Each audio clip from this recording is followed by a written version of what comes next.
Ready. আসসালামু আলাইকুম প্রিয় দর্শক, আজকে আমরা আসছি বরিশাল জেলার চিরাপাড়া নামক একটি গ্রামে।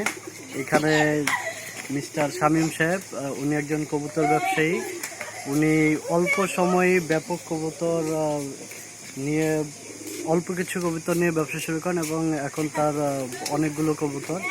আজকে তার প্রফেশনের যে বিষয়গুলো আছে আজকে আমরা তার কাছ থেকে জানবো। আসেন আমার সাথে। আসসালামু আলাইকুম। সালাম ভাই, ভালো আছেন? আছেন? জি আলহামদুলিল্লাহ। আমরা আসছি মাই টিভি থেকে। তো আপনার তো এখানে কবুতর দেখছি, অনেক প্রজাতির কবুতর। আচ্ছা, আপনি কবুতরের এই ইয়াটা কিভাবে আপনার মাথায় আসলে এবং এটা কিভাবে শুরু করলেন? আসলে আমার এটা হয়েছে কি, শখের বয়সে পালা। এরপরে এক বিষয়ে দেখা যাইতেছে যে এটা বাণিজ্যিক ভাবে পাললে অনেক লাভবান হওয়া যায়।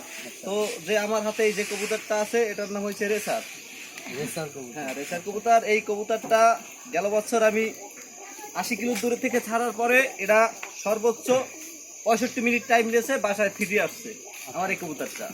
এটা কত কিলোমিটার পর্যন্ত গিয়ে আবার ফিরে আসে এটা? আসলে এটা যদি 120 কিলো টিলো দেওয়া হয় তাও মনে হয় যে 2 থেকে 2.5 ঘন্টার ভিতরে চলে আসবে বাসায়। মানে ব্যাপক সময় ধরে এটা উঠতে উঠতে পারে, উঠতে পারে। তো এরপরে দেখা যায় কি, আমি তখন শুরু করেছি এই অল্প কয়টা কবুতর নিয়ে। এরপরে এখন মোটামুটি লাভবান হওয়াতে আজকে আমার অনেক কবুতর আছে। এই যে আরো সামনে আইলে তো কবুতর দেখা যাইবে, আসেন। আচ্ছা, আমরা একটু কবুতর দেখি। আচ্ছা, এখানে আপনি কি কি প্রজাতির কবুতর আছে? এখানে গিরিবাজ, রেসার, এরপর আছে ওই যে বিউটি হুমার, আবার জালালি কবুতর। এরপরে বলা যাইতেছে যে ওই ময়ূরপঙ্খীরাজ, যেটাকে লক্ষা বলা হয় ঢাকায়, আর আমাদের গ্রামে বলা হয় ময়ূর। এরপরে আছে এই যে সোয়াচন্দন। একটু দেখান আমাদের, একটু দেখান। এই যে এই কবুতরটা হচ্ছে সোয়াচন্দন, উপরেরটা হচ্ছে রেসার।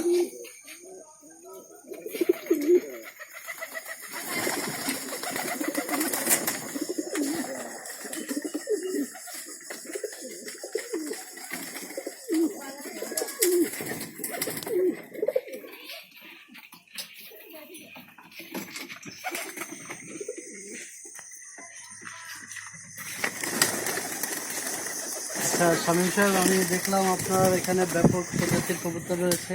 তো আপনি এই কবুতর দিয়ে কি আপনি শুধু রেসই খেলেন, নাকি এটা ব্যবসায়িক কাজে ইউজ করেন, ব্যবহার করেন বা বিক্রি করেন বাইরে? না, এখন পর্যন্ত আমার ওভাবে ব্যবসার চিন্তাধারা নাই। কারণ হচ্ছে কি, আমি চাই যে মানুষ এর দেখে উৎসাহিত হোক, আনন্দ পাক, কবুতরের কাছে আসলে। এই যে দেখেন, এই কবুতরটা ছাড়লে উড়ে গেলে কত সুন্দর, একবার আসলে ডাকে। আমি তো চাকরি করি, চাকরির ফাঁকে ফাঁকে এই জায়গায় সময় দিতে পারি না। এর পাশাপাশি আমার বউ এটার ভিতরে বেশি সময় দেয়।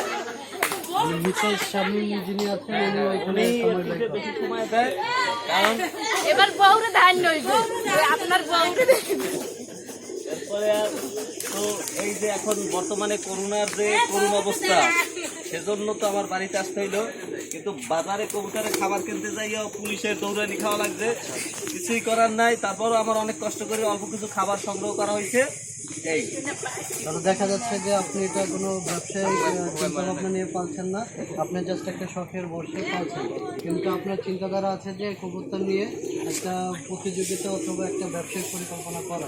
এতে যদি মানে অনেক লাভবান হওয়া যায়। কারণ বছরে 1 জোড়া কবুতরে ম্যাক্সিমাম 10 জোড়া ছাড় দেয়। মানে 10 জোড়া বাচ্চা দিয়ে থাকে। 10 জোড়া বাচ্চা দেয়। সেই ক্ষেত্রে দেখা যাইতেছে যদি 5,000 টাকা বাচ্চার দাম হয়, তাহলে 10 জোড়া কবুতরের বাচ্চার দাম হইতে আছে যাইয়া 50,000 টাকা। হ্যাঁ, কিন্তু আপনার দেখা যায় খরচ হইতে পারে সর্বোচ্চ গেলে 20,000 টাকা। আপনার 30,000 টাকা প্রফিট থাকে, লাভ থাকে। অবশ্যই। এখন পর্যন্ত কি আপনি কোনো কবুতর বিক্রি করেছেন, এরকম কোনো কিছু আছে কি যে না বিক্রি করেছেন? এই মাঝে মাঝে যখন দেখি বাড়ি খাওয়ান কেনার জন্য বেশ টাকা দরকার হয়, তখন বাচ্চা অনেক বিক্রি করে দিয়া কিছু খাবার নিয়ে আসি, এছাড়া আর বিক্রি করা হয় না আমার। মানে খাবারের প্রয়োজনে আপনি হ্যাঁ। বিক্রি করে থাকেন। এই আচ্ছা, তো আপনার এটা নিয়ে ভবিষ্যৎ পরিকল্পনাটা কি? ভবিষ্যৎ পরিকল্পনা তো আমি এটাকে বড় বাণিজ্যিকভাবে পরিচালনা করতে চাই। তো সেই ক্ষেত্রে আমার হাতে সময় নেই, যখন সময় আসবে তখন অবশ্যই করব। এই যে এই কবুতরটা হয়েছে একটা গিরিবাজ কবুতর। এটাও হ্যাঁ, গিরিবাজ। গিরিবাজ। এটা যদি ওরে ম্যাক্সিমাম পোল্ট্রি দেবে, 50টা পোল্ট্রি দেবে।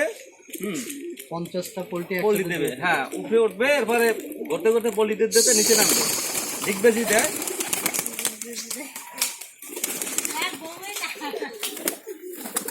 তাহলে আপনি ভবিষ্যতে আপনার এই কবুতরের পরিকল্পনাটাকে একটু ব্যাপক করার চিন্তা ভাবনা করছেন? হ্যাঁ অবশ্যই আছে, যদি মানে দেশের অবস্থাটা ভালো হয়ে যায় তো আমি চাইতেছি যে ঢাকা থেকে বা যশোর থেকে কিছু কবুতর এনে আমার লক্ষ্যে ঢুকাবো। যাক শামীম সাহেব, আপনার সাথে কথা বলে ভালো লাগলো এবং আপনার ব্যবসার পরিকল্পনা দেখে খুবই ভালো লাগলো। আমরা আপনার পাশে আছি এবং আপনার ভবিষ্যতে যেন আপনার পরিকল্পনা সফল হয় তার জন্য আমরা যথেষ্ট চেষ্টা করব এবং আপনার আমাদের এই চ্যানেলের মাধ্যমে আপনার এই ব্যবসায়িক চিন্তাভাবনা এবং আপনার যে ব্যবসা প্রকল্পটা আছে এটা আমরা সবার কাছে তুলে ধরব এবং আপনার সম্পর্কে এটা জানাবো এবং মানুষকে উদ্বুদ্ধ করবো। আপনাকে অসংখ্য ধন্যবাদ সময় দেওয়ার জন্য। আমি আপনার ব্যবসায়িক পরিকল্পনাকে শ্রদ্ধা করে আজকে এখানে বিদায় নিলাম। আসসালামু আলাইকুম।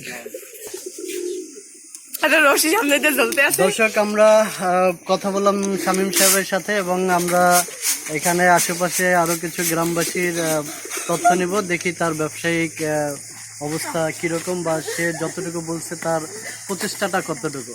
আমাদের এখানে দেখতে পাচ্ছি এক আঙ্কেল আছেন। আঙ্কেল, হ্যাঁ আঙ্কেল, আপনার নামটা কি?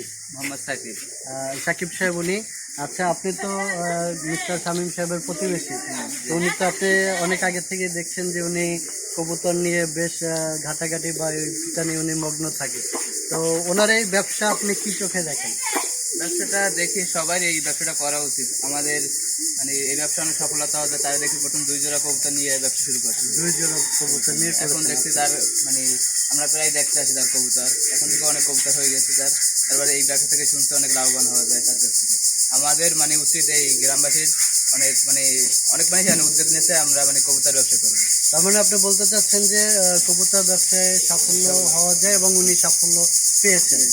অসংখ্য ধন্যবাদ সাকিব সাহেব। আমরা আরো একজনের মতবাদ নিব। এখানে আমাদের আরেকজন ভাইকে দেখতে পাচ্ছি। আপনার নামটা? আমার নাম মোহাম্মদ ইব্রাহিম। উনি হচ্ছেন ইব্রাহিম সাহেব, উনিও এখানে প্রতিবেশী। আচ্ছা, আপনি তো এখানেই থাকেন এবং শামীম সাহেবের সাথে মনে হয় আপনার ঘনিষ্ঠ কোনো একটা সম্পর্ক রয়েছে, তো আপনি ওনার যে ব্যবসার পরিকল্পনাটা এটা আপনি কিভাবে দেখেন বা কিভাবে পর্যালোচনা করবেন আপনি? আসলে আমরা যারা শিক্ষিত সমাজ এখন বর্তমানে আছি, আমরা আসলে এই বিষয় কেউ আছে তারা এটি পছন্দ করে না বা চয়েস করে না, কিন্তু আমাদের শামীম সাহেবের বউ সে একজন শিক্ষিতা মহিলা। এটা মূলত বলা যায় তার উদ্যোগে এই কাজটা সে বেশি আগাইতে পারছে, কারণ এগিয়ে নিয়ে যাচ্ছে কারণ এর হচ্ছে শামীম সাহেব বেশি বাড়িতে থাকে না, সে চাকরি করে, তার আলাদা ইনকাম আছে। তো সেই ইনকামের পাশাপাশি তার ওয়াইফ এটা পরিচালনা করে এবং তার সেই বেশি পরিশ্রম এটার ভিতরে দেয়। তো আজকে আমরা যে দেখতেছি আমাদের দেশে অনেক শিক্ষিত মহিলা আছে, মেয়ে আছে, তারা যদি সবাই চায় উদ্যোগটা নিতে এটা করতে পারে। আচ্ছা, তো আপনি বলতে চাচ্ছেন যে শামীম সাহেব বেশি সময় দিতে পারছে না, এর পেছনে বেশি সময় ব্যয় করে তার স্ত্রী। আচ্ছা, এটা খুব ভালো কথা বলেছেন, কারণ হচ্ছে যদি ঘরোয়ালি ঠিক থাকে তাহলে তার পরিবারও ঠিক থাকে। সেক্ষেত্রে হচ্ছে গিয়ে শামীম সাহেবের স্ত্রী বেশ একটা ব্যাপক ভূমিকা পালন করেছে। আপনাকে ধন্যবাদ খুব সুন্দর একটা তথ্য দেওয়ার জন্য। ভালো থাকবেন। ধন্যবাদ। আমরা অবশেষে শামীম সাহেবের ব্যবসা নিয়ে কয়েকজনের সাথে কথা বললাম এবং ওনার বিস্তারিত জানলাম। যেটা দেখা গেল যে উনি অল্প থেকে শুরু করে এখন ব্যাপকভাবে ব্যবসাটা পরিচালনা করছেন এবং পার্শ্ববর্তী লোক যারা আছেন তারা এটা সবাই এটাকে খুব ভালো চোখেই দেখছে। আজকে এই পর্যন্তই, ভবিষ্যতে আবার দেখা হবে। ভালো থাকবেন। আসসালামু আলাইকুম।